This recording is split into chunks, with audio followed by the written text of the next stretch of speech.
like to pass it over to Viola. And when I first messaged her about speaking, she was so excited, and I knew she would be.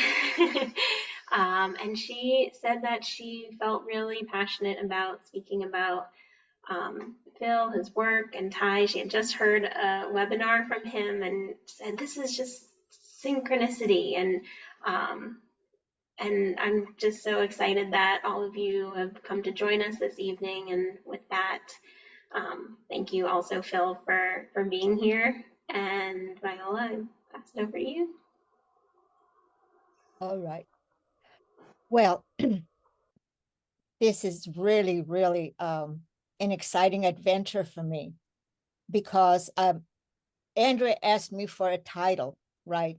And I just wrote that, it was going to be, Phil Gang and ties and evolution of holism.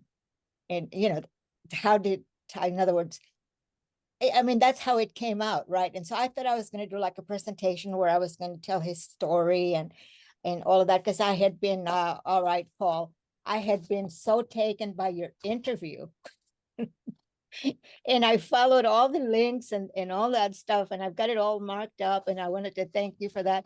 And so I thought, well, I'll just structure my presentation based on the information, right? Which was a terrible idea for me to try to do a presentation of that nature, because I know better. There's no show and tell. It has to be stories, because with Phil here, that changed everything. I mean, talk about evolution. I evolved overnight when she told me you were coming, because now I have to do stories, because that's what it's about for at this stage, instead of just a show and tell with a talking head. I thought, well, I'm going to go with a heart. And Robin said, just speak from the heart and say whatever emerges. I know enough about Bohemian dialogue to understand how all of this stuff just happens, and you just go with the flow. You go with the cosmic flow. And so here we are, and we don't know where this is going, but I'm not going to give you a presentation on Phil's life, because you can find it. It's everywhere, and you can see his videos. I mean, go to Jennifer's, because the Deep Time Network, I'll tell you my story in just a minute. Now, I'm not trying to keep my stories short so that you all can tell more of your stories, but Jennifer was a great influence on me. I mean, she helped me get my holistic education. See, I'm in education reform, because I really believe that mechanistic stuff has got to go. So I've dedicated my life, however many years I've got left to do that, to work with teachers and to help them understand the value of holistic, integrated, all of that kind of education, rather than this teaching head, type of thing. So I went ahead and decided, yesterday, I'm just going to I'm just going to do more focus on stories. And what I was saying about Jennifer, I have this group on Facebook for teachers, and it was going nowhere, because I was writing it for my nieces who are in Texas, and one is a principal and one is a superintendent. They wanted nothing to do with it. I was doing it for them, right? Because at the time when I started doing this, just before the pandemic isolated me, that's what I was doing. I wasn't going to teach anymore. I retired from SOU in 2015. So I wasn't teaching, and I missed that. So what am I going to do now? And then I thought, well, I'll work with teachers. But again, nobody was coming to the link. So then Jennifer came into the picture and said she started advertising it with Montessori teachers. Then all of a sudden, I get like 60 people in there. And what we do there is we share information that is related. It's based on Thomas Berry's work, especially Dream of the Earth, and of course the great work, and Fritjof Capra. Those were my two original inspirations to find information, and plus Jennifer's Deep Time Network. And then and of course it all fits in with what Phil has been doing all of his life. And so I'm going in that direction of saying, look, you've got to, passion is one thing, right? And passion is great, but I think with me it became an obsession. It was like an obsession, and I just couldn't do anything else. Everything I do, it seems to be that I'm doing it for that particular end, to do transformative education in that manner with this Facebook website. And I have to go back a little bit before I joined Deep Time Network and met Jennifer and got inspired to do all of that with Thomas Berry. Annie had posted something in this Art of Learning. Remember that, Annie? You had this Art of Learning thing, and I wrote to you and I said, where did you find this? This is great. You know, do I have your permission to use this? And you said, well, you need to join the Deep Time Network. That's what you need to do if you really want to find out more about where I'm coming from. And that's when I went to Jennifer's Deep Time Network, and that's how it all started. But I have a story that I'm going to tell you about my experiences at SOU, and that's going to be very short because I'm going to start passing it on so that people can tell us more of their stories. And this is really funny because when I was there and retired in 2015, I had no idea what was going on in the education department, even though sometimes I had to teach classes in that building because they moved us around, to different buildings. But it just all went over my head. I was so busy with my classes. I had like 25 students, and I had 4 classes of 25 students, and 2 of them were online. It was 24/7 teaching. So there's no time to explore anything. But one day I was looking at, well, Cheryl sent me the link to that TIES library. And at the library, I found a picture of Churchill Hall. Now, you who are at SOU know where Churchill Hall is. Well, my office, and I've got a picture I could screen share, but you'll know, those of you who know SOU know what I'm talking about. My office was, where the cherry trees just kind of touched the window on the second floor. My office was there for umpteen years. And I'm sure that, Dan Morris was the director, and Phil might know Dan Morris, some of you might. But all of this was such a coincidence. And so I said to Cheryl, my God, I can't believe it. That's my building. And that's the building that they used in the review, in the HER review, as on the cover. So I'm going back to that many years back. So anyway, I just thought I'd share that because it was sort of coincidental. Synchronicity happens all over. And that's because, as Phil was saying, when minds get together and they know what that other person is thinking or going to say because you already know it deep down. And when I read all of this, that Paul wrote, and when I watched his video, I did that deepening or getting Montessori back to Montessori, giving Montessori back to Montessori. I attended that. And I'm going, oh my gosh. And that's where I learned. From that point on, I couldn't get enough of Phil's videos. So now I'm watching. And my favorite of all is the one about the Eco Sapiens. I mean, that is a long video, but is so, what I'm going to do is just send information, all of these things that I've researched and all the information that I have found, and just put it on a file, send it to all of you who attended. I'm sure Andrea will give, or Robin, probably one of you will give me the address, or I'll give it to you so you can forward it to them, right? Is that the best way to do it? Because I want to share what I know. And I don't know enough, which is why I'm glad he's here, because he can fill in the blanks with more stories. Okay, so that's all I'm going to say for now. So what do we do next? Do you want to just go around? What do we do? Shall we begin like a kind of dialogue where people just kind of jump in when they feel like they want to say something or tell a story or whatever? And remember to be considerate of the time, because we have about an hour left, something like that. And so we want everybody to have a chance to say. Use your internal clock, right? So we have about 30 minutes. We go to usually about 8:30. or well, for you all, it's Oh, okay. 5:30. Well, let me just say something about Bohmian dialogue, because I do David Bohm's dialogue, which is that was one of your inspiration points, Phil, right? You know, he was inspired by David Bohm and the idea of dialogue. I mean, it's so important to have this kind of communication like this, where there's no judgment. Everything you say is, you know, it's okay. And sometimes disruptions are good because they make you just, you know, the thing is you have to examine your assumptions and dump the ones that are unwarranted, that sort of thing. But I think that that we could do that, right? So rather than passing the baton to someone else, like maybe you could just maybe raise your hand or something. Well, I don't know. That could be disruptive too. Phil, you have an idea how we do that? I don't have an idea, but I wanted to set the context Okay. because a little history is important. In 1986 or 7, I met Ron Miller at a conference in Massachusetts, and later that year he visited my school.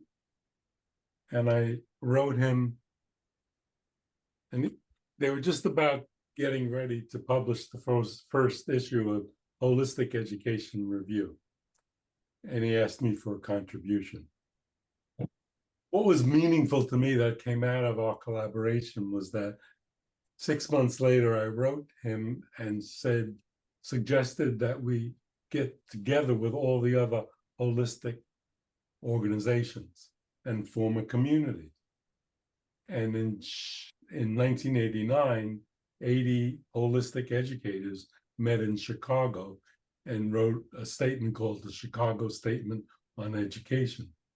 And then we decided to formally create an organization, and it was called the Global Alliance for Transforming Education.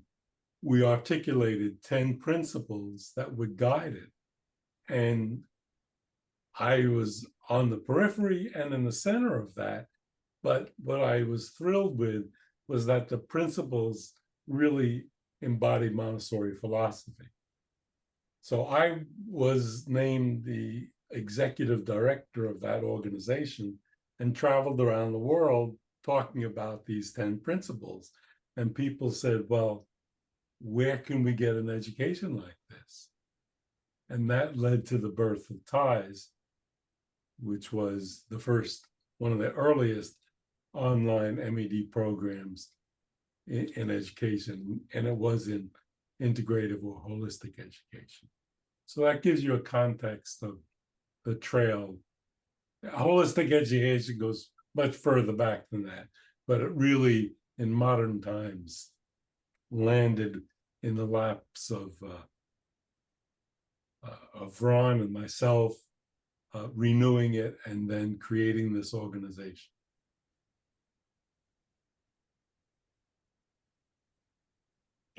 So can you suggest that question then? That would be a question for people to start the dialogue? A question? Yeah, like where, yeah, something to prime the pump, so to speak. Well, as I said to you, the only thing that comes to my mind is the 3 primary questions that I've been writing about for the last 6 months. And that is, where am I? What am I? Yeah. And who am I? That's and good. The what am I comes right out of Montessori's book, To Educate the Human Potential, because she said that if children were given the story of the universe, they might ask questions like, what am I? And who am I? But she didn't say, where am I? And I think that's primary to what and who.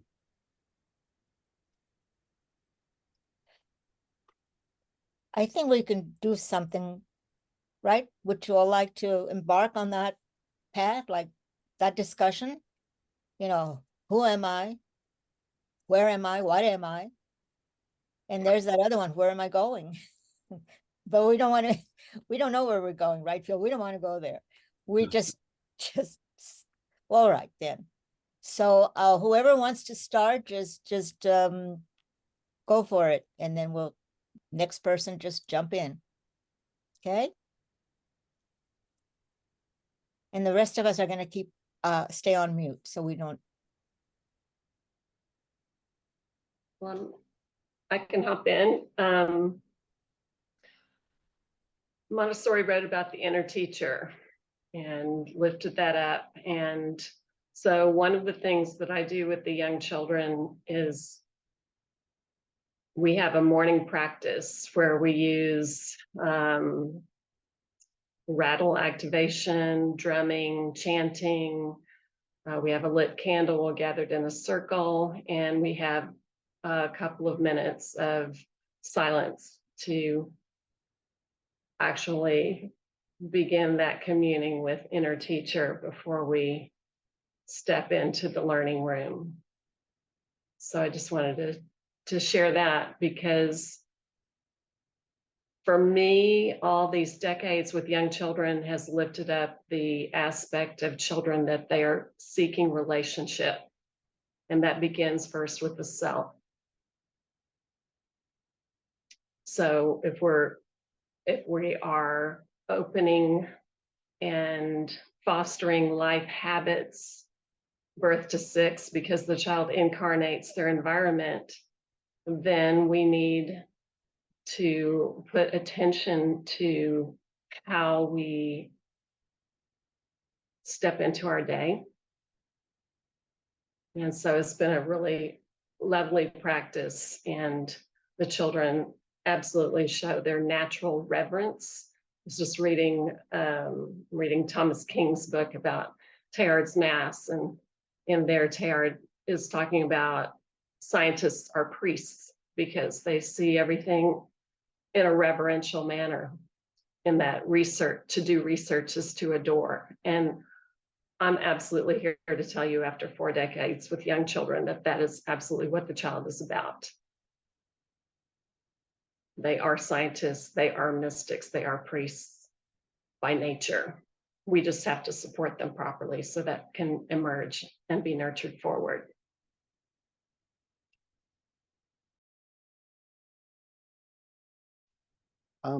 I'd like to jump in, and I have to preface this by saying I have a colonoscopy scheduled for tomorrow, and I know most of you are too young to understand the significance of this, but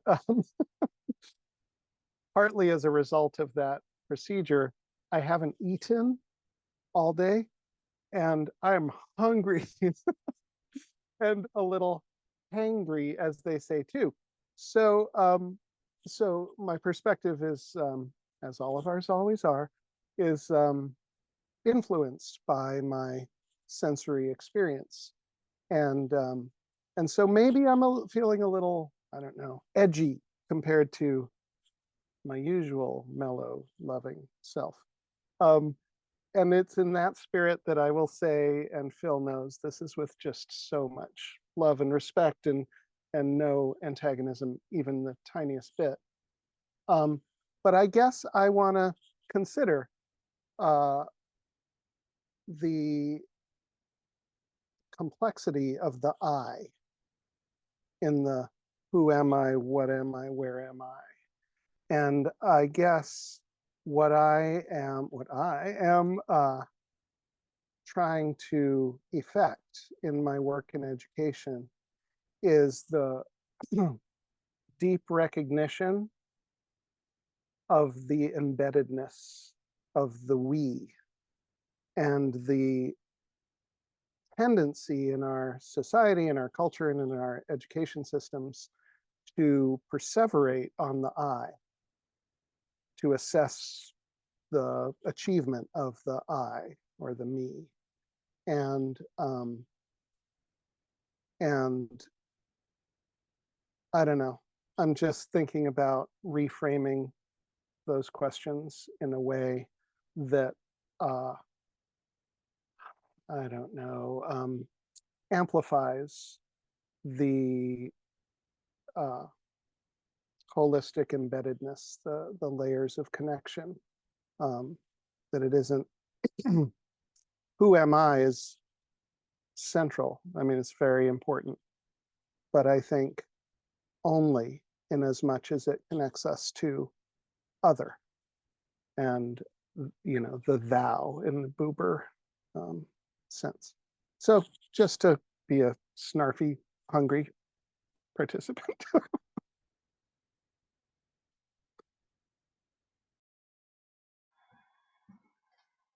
This is amazing.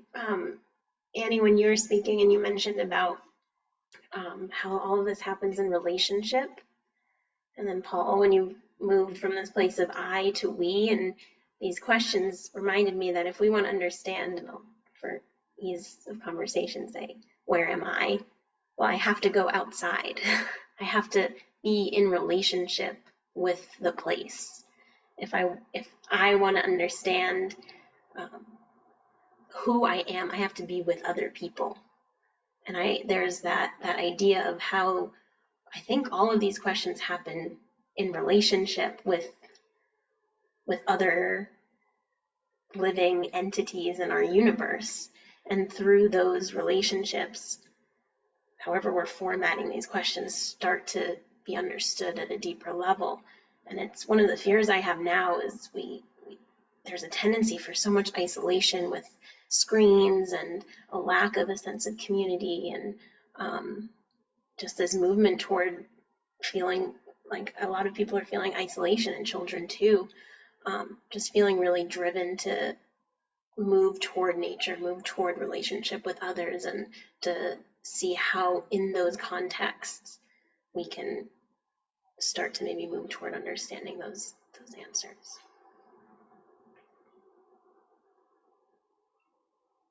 Yeah, I was going in a similar vein of, is it the I or the we, and where do those cross? And looking, like, yeah, to even answer the question where, it is a relational question. It's not a question about me in isolation, it's a question.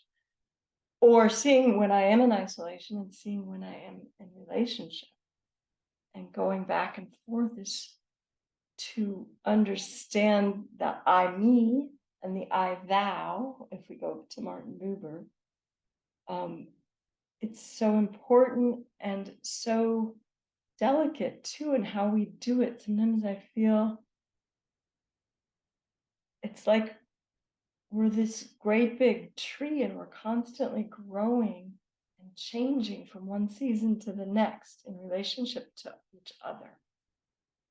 And noticing it and holding it in a really tender way, so that we can continue to grow our relationships and that we are nurturing things in a way that helps relationship to continue to blossom. Whatever we do next is less important to me than how we do it. And so, when am I, where am I, how am I, is all in that bigger context of in a relational world that we live in. And recognizing that there are fears that go in the opposite direction too. Thank you, Andrea. Thank you, everyone. All of that, I feel like it is, as Viola was, I think, hoping, is one thing is kind of stemming into the next. And we're maybe starting to think together a little, which seems like a good thing.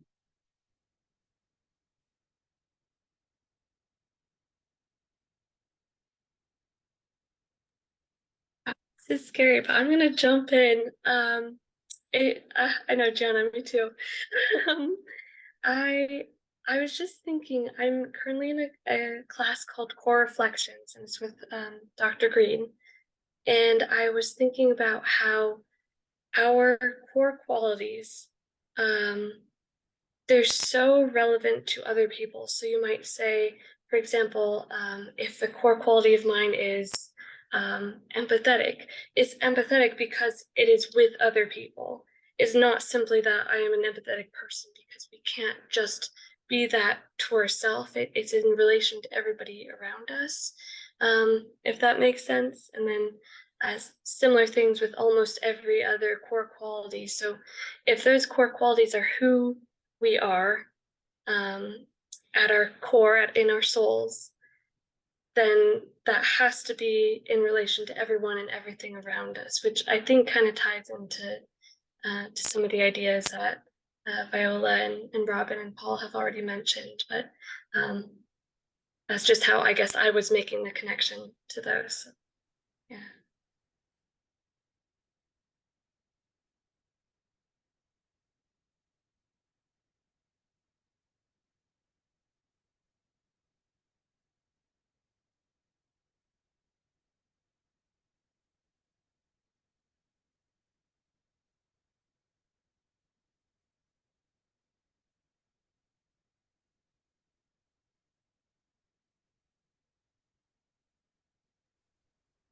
I just want to add real quickly one note that comes out of an essay by E.M. Standing, where he talks about Maria Montessori's concept of the center and the periphery with points of contact. And so I feel like that's really bringing that whole dynamic that we're discussing here, just recognizing that when the child is in touch or the person is in touch with what is driving inside, they reach out into the outer world, to a person, to an activity or whatever.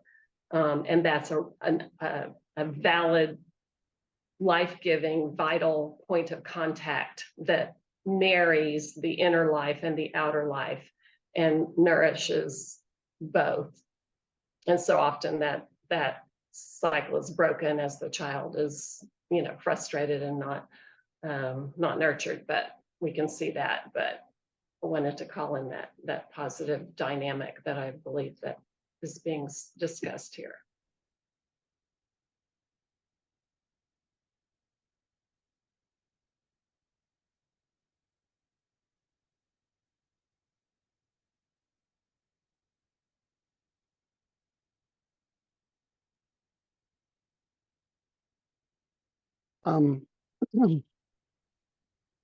One of the metaphors that I've come to really appreciate, that I believe I first learned from Dr. Gang, is that of Indra's net.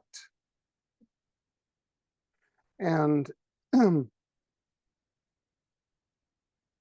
at least the way it speaks to me, which I'm happy to be guided towards a more nuanced or different understanding, but I believe this comes out of early Vedic texts.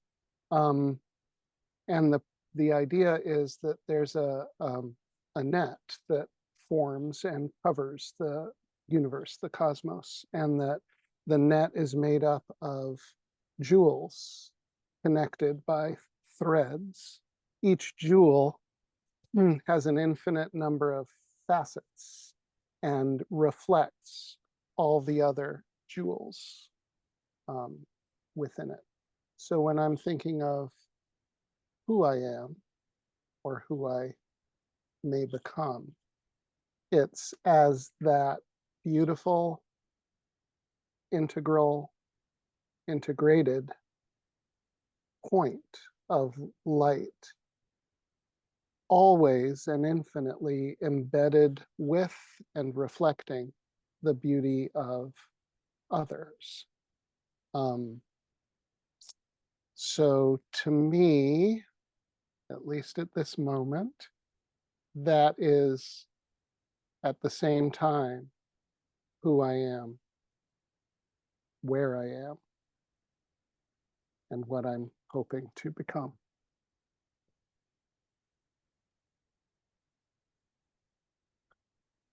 I guess maybe we should, the way I think of myself is that I am a cosmological being. I mean, first and foremost, that's how I see myself, cosmological being. And I love the idea of Indira's net, because there's all these little jewels that are reflecting, like they're like little parts that are reflecting the whole, all of us together. Like each one of us is a jewel, but we contain all of you in the field, in the relational field. And sometimes I think of the universe as a holographic projection. And there's some people like Jude Caravan who wrote books about that, and I don't know. So I like to explore that. I just don't know who to explore it with, go deeper into those ideas. So thank you. Yeah, it's hard to distinguish, what is the I and what is the we, and where do, but if you look at InterestNet, you can see that that I am a point, and like a point of light, but then I'm also all at the same time. It's a both and kind of thing. So anyway, thank you. Yeah, I appreciate the responses that I'm kind of just flowing through me. And I'd like to just kind of revisit why this came up for me. I write early in the morning without thinking. It's the first thing I do. And so these float out. And I think the where has it's really dripped into me when I began to think of the where. We've always been where we are in terms of physically, but we haven't known where we were until recently. We haven't known that we are one star in millions of stars, in billions of galaxies, in tens of thousands of constellations. And it's all a holonic progression to where we stand. And the what was that it wasn't until the last century that people really understood that we were made of star stuff, that all the elements that created the universe gave birth to us, and that, as borrowing Brian Swim's phrase, we are the universe in the form of a human. And the who is interesting because that came from, as I think about it, both Thomas Berry and Maria Montessori's idea that we are here to fulfill a cosmic task, as Maria Montessori said, or great work, as Thomas Berry postulates. So I think that's an important, at least in working with adults over these last 27 years in what I like to call a holistic Montessori environment for adults. I see them searching for this cosmic sense of who they are and what they are here to do. And I think it's different for everybody. It's that place where our gifts and the needs of the universe intersect. And to find that within an educational context, or to help explore that, is the gift that I see TIES gives our students.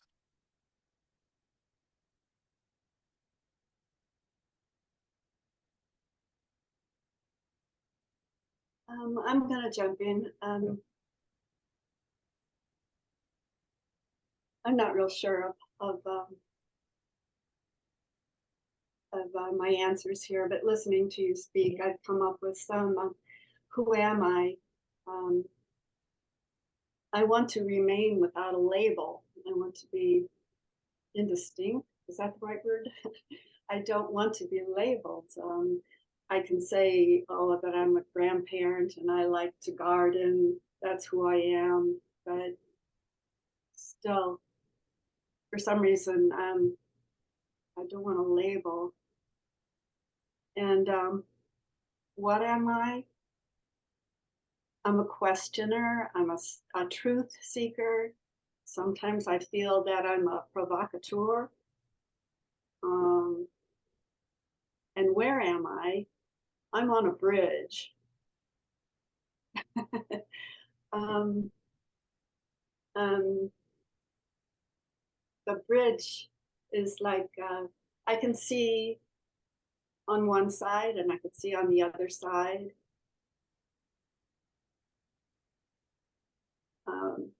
What can I see? I can see the gems of Indira's net on both sides. I don't know. It just listening to everybody talk about relationships and then intersections. These are all like key words that pop up for me.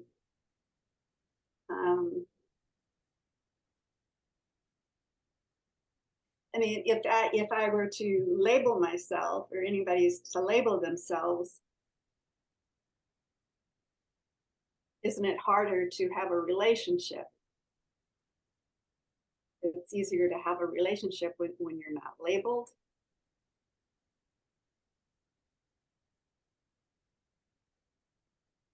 Okay, that's my shot at dialoguing. I'm not practiced at that. I would like to be, but I'm not. That was wonderful. Thank you for sharing. I'm going to jump in kind of with what you were saying about like not wanting to label yourself. I feel like that can be such a difficult thing to do, to like try and identify like one small thing that encompasses your entire being, just because I feel like, and it kind of intersects with the question of like who we are and like what are we, and that entire concept is like comprised of every single person you've ever met, every single impact you have had, things you have done for other people, experiences you've had, things you've read, like just all of these different things that make up your being. And kind of talking about, I'm not sure who was saying this earlier, but like our purpose and what that can be, and the journey that people go to find their cosmic task that they've been brought here to accomplish, or their great work that they need to complete. I feel like the way that people are able to find those things is through connections and relationships. And I can definitely feel that since coming to SOU. I feel like the most like aligned I have ever felt, just because I feel more purpose. And I've always wanted to be a teacher, but now starting to get on that journey of becoming an aspiring educator, being able to interact with amazing people like you that, you know, align with what I personally believe in and things I'm super interested in, and getting to meet all these amazing, curious, wonderful children that are so bright and amazing and have this whole span of emotions. It's definitely very, very affirming and validating, which has been very cool to experience.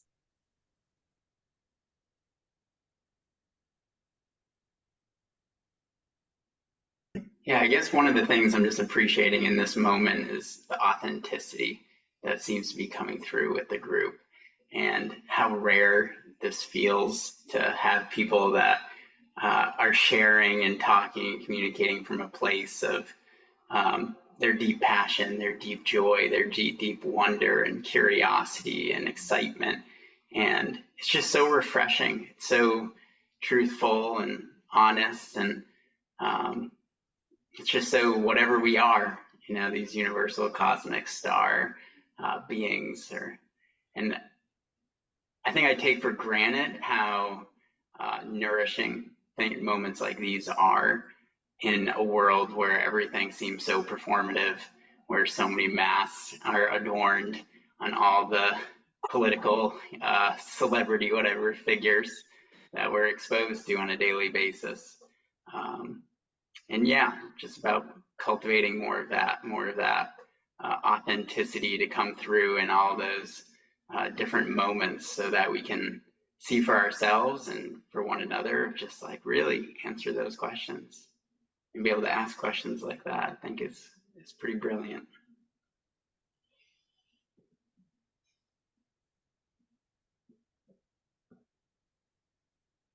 Yeah, I think the question of who am I was a question that was maybe not so exciting to think about in my early 20s. I think it was a little bit anxiety inducing because it seemed like maybe there was an answer. And I don't know if I have an answer, but I do know that I had a wonderful lecture I listened to one time and just kind of talking about it and kind of liked us to, you know, each being a different drop of water in the ocean.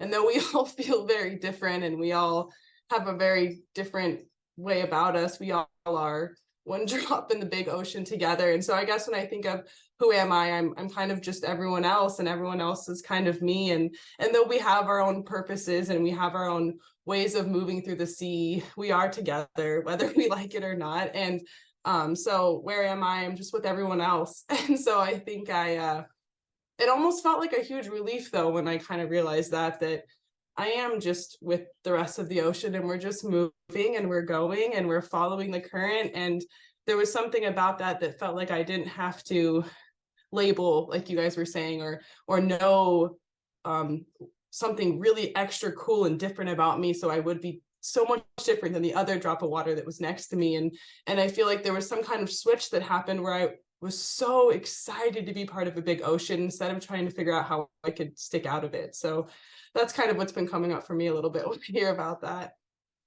And I agree. I love this. This is wonderful. Thank you. Well, I'm sure Dr. Gang can tell you about Rumi. I am the ocean. Who are you? I am the ocean, you know. I just thought I'd throw that in if you want to say anything about it, Dr. Gang. No? Okay. Oh, you're muted. I am embracing the moment. Great.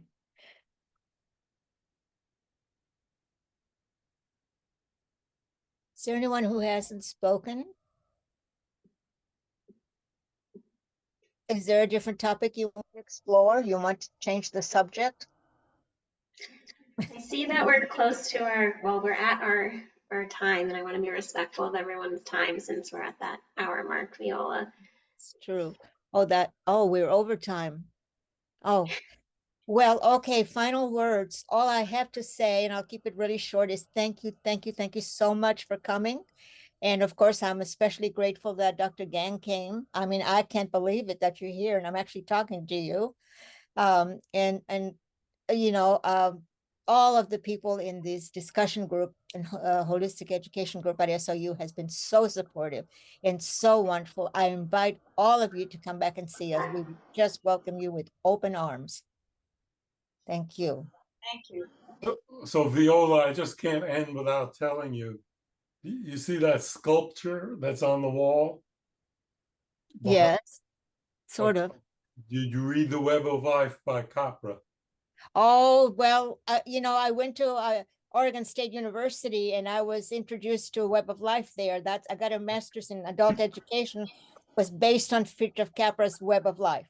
So when I was in Costa Rica, there's the state that I was in had a display, and this picture is the artist's conceptualization of mitochondria based on Fritjof Capra's Web of Life. And so my partner, Marsha, looked at it and said, "Oh my God," and almost cried. And it was gifted to her. Oh my goodness. So much. There's so much more to learn about the life and work of Dr. Gang. I wish you would come back and be our facilitator one day. Wouldn't that be nice? Absolutely. Wouldn't it? Absolutely. Absolutely. I could fill the room with people like Paul. Yeah, we love him. And all of you. Well, you can look forward to more emails from me. West Carrollton was the home of the Association for Humanistic Education in the 80s. It started there. It was a precursor to holistic, the movement in holistic education. I was living in Atlanta at the time. Yeah, Tobin Hart was a guest speaker in one of my classes last week, and he was talking about that too. Well, when I click in, the whole thing ends, and I do have an appointment of 5:45, but this has been so wonderful. Thank you. Really hope to see you all again in some of the future sessions. Namaste, everybody. Great night. Thank you so much. Thank you. It was so nice meeting everyone. You. Thank you.